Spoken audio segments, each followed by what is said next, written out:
Bismillahirrahmanirrahim. Assalamualaikum warahmatullahi wabarakatuh. Kita lanjutkan materi perkuliahan kita kali ini tentang uh, mindset. Mindset ini sangat penting dalam kewirausahaan, meskipun mindset ini diperlukan di aktivitas manapun, di bidang manapun. Pada pertemuan minggu lalu, ada 3 orang yang bertanya, Muhammad Yusuf, Nurul Reski, dan Selvi Anggreni. Pertanyaannya bisa dilihat di slide. Ini akan kita bahas sekaligus membahas mindset kaitannya dengan kewirausahaan dan bisnis.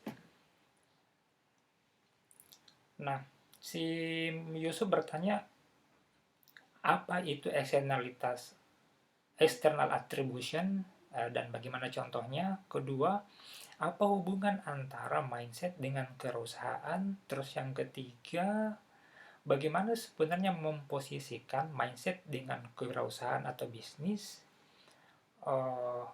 Apakah mindset yang menunjang bisnis ataukah bisnis yang menunjang mindset?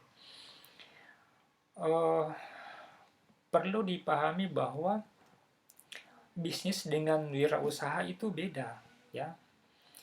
Apalagi kalau kewirausahaan entrepreneurship. Entrepreneurship itu di dalamnya ada bisnis, tapi dalam bisnis belum tentu ada spirit kewirausahaan. Bisnis itu bisa masuk berdagang. Kewirausahaan itu spirit.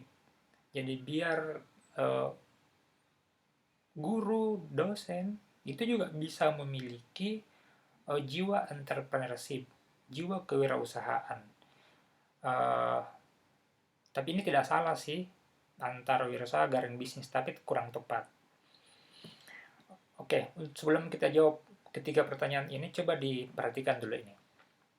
Bahwa di dalam mindset itu erat kaitannya dengan sudut pandang. Sudut pandang inilah yang membentuk kepercayaan kita, dan kepercayaan itulah yang memberikan pengaruh terhadap perilaku kita. Misalnya begini, coba pikirkan. 1 tambah 1, umumnya kan kita mengetahui bahwa 2. Nah, di sini di slide ada 1 tambah 1 tidak sama dengan 2. Pasti banyak yang protes, kenapa bisa Pak? 1 tambah 1 itu sejak kita belajar SD sampai sekarang, ya sama dengan 2. Ini tiba-tiba 1 tambah 1 tidak sama dengan 2. Nah, disinilah pentingnya perspektif. Disinilah pentingnya mindset. 1 tambah 1 sama dengan 2, itu kalau konteks berbicaranya pada himpunan bilangan per sepuluhan. Oke? Tetapi kalau kita bicara dalam konteks bilangan berbasis 4, 8, apalagi berbasis bilangan biner, pasti jawabannya tidak sama dengan 2. Itu contoh bagaimana pentingnya sudut pandang, bagaimana pentingnya mindset kita dalam melihat fenomena-fenomena. Nah, saya ulang kembali, dari mindset itu adalah seperangkat kepercayaan atau a way of thinking. Jadi cara berpikir yang menentukan perilaku seseorang. Jadi dia semacam mental attitude. Jadi ada di dalam diri kita, diri setiap orang. Itulah yang menentukan cara pandang dia terhadap fenomena, cara pandang kita terhadap realitas. Misalnya begini, ada orang yang berkeyakinan dalam dirinya bahwa, oh saya ini miskin, saya ini bodoh, saya ini lemah. Itu mindset.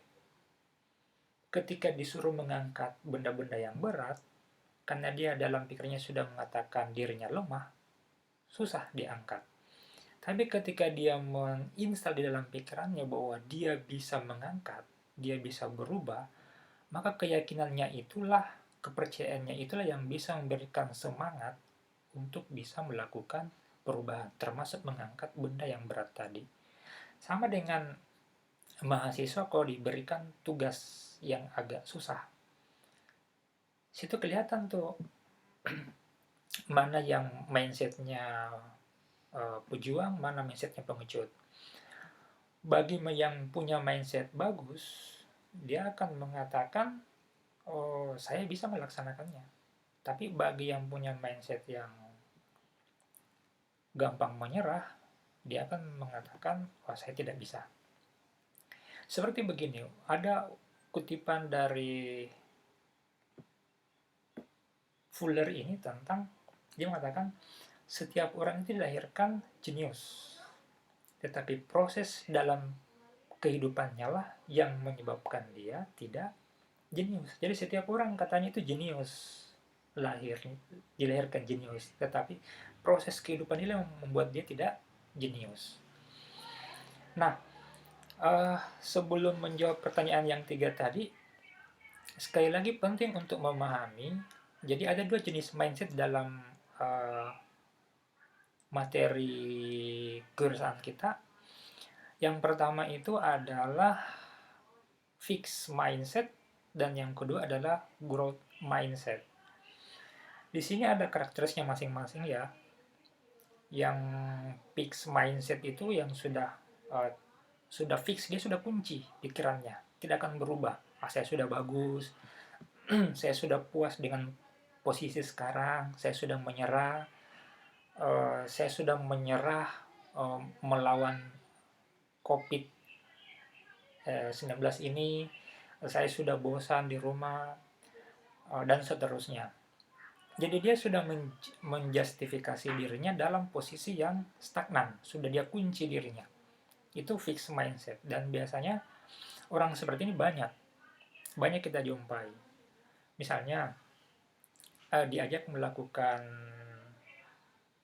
kegiatan positif, ataukah diajak untuk menulis secara bersama-sama, berkolaborasi membuat tulisan tentang satu topik.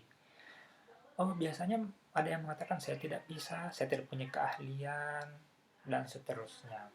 Begitu juga kalau misalnya ada teman yang mengajak, atau Anda pernah mengajak teman untuk join melakukan bisnis atau usaha. Biasanya orang yang berpikiran fixed mindset tidak punya alternatif lain.